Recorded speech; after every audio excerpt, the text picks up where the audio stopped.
Last year, I had a chance to drive the 2007 Mercedes-Benz C-Class while we were awaiting the arrival of the new 2008 version.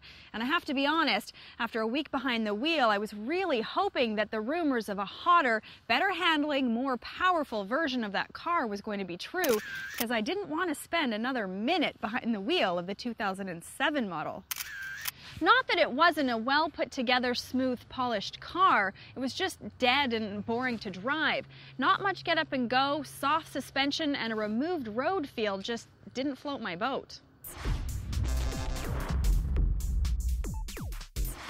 Well, Mercedes-Benz now has this C350, ready to take on the other hot entry-level luxury sports sedans like the IS350 from Lexus, the Infiniti G37, Audi A4, Cadillac CTS, and most notably, the class-leading BMW 335.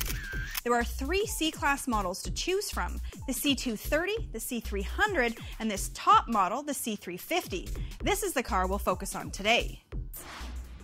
The latest C-Class is longer and wider than the outgoing model, and the look is much more aggressive. I really like the chunky front-end styling, and the lines make me think of the S-Class flagship model, and I'm a big fan of the optional 18-inch AMG wheels. Mercedes packs a lot of value into the C350 with a starting price of just under $48,000. That's $2,000 less than the BMW 335. The C350 comes with notable features like 10-way adjustable front seats with memory, heated front seats, leather-wrapped steering wheel, folding rear seats, Bluetooth integration, power tilt and telescopic steering, and Sirius satellite radio. The dash is a big improvement over the previous model, but it's still not as pleasing to look at or touch as the BMW 3 Series or the CTS. It's very well laid out and easy to use. It's just that the monotone use of plastics really let the overall look down. But you're not going to miss this big ignition button.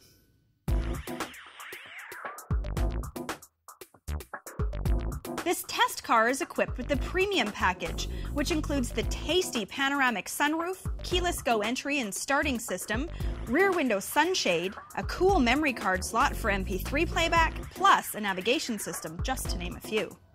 In the center of the instrument cluster is a readout for the same information that's available on the big screen. The problem is that if you're on the phone setting and you want to see the radio readout, you can't until you select that function. Now, if you love showbiz, you'll love this navigation system.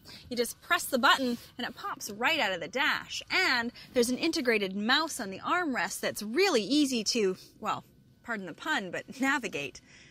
The C350 with the premium package and the AMG wheels is around $54,000. But if it was me, I'd fork over an extra $2,500 and get the real leather seats. These synthetic ones are nice, but I'm spoiled. I'd get the real thing. As I mentioned, there are 3 C-Classes to choose from, ranging from a V6 that's a 2.5 liter with 201 horsepower to this V6 that's a 3.5 liter with 268 horsepower.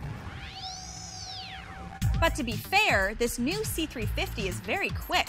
It passes with a roar, and as one might expect, it just zips down the highway. This is thanks to the 7-speed shiftable automatic called 7G-tronic, very German sounding, which always has the engine at the right revs for the most available power. There's a sport setting on the transmission, which is selected by a switch on the console. There are no paddle shifters on the wheel. The driver has to slap the shifter from side to side to change gears. The C350 can be ordered as 4MATIC all-wheel drive for just over $2,000 more.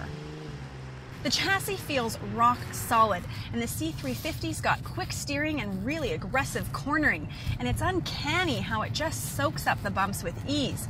It's a really nice balance of sportiness and luxury that's really going to appeal to a lot of buyers.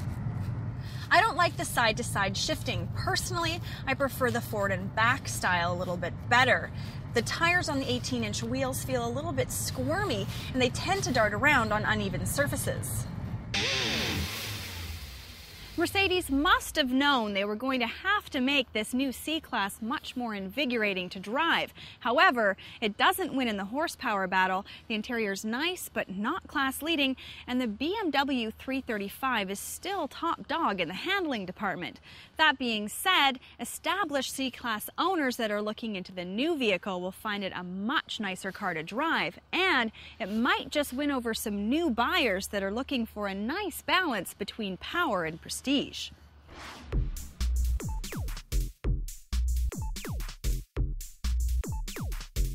For complete specs, go to our website at drivingtelevision.com.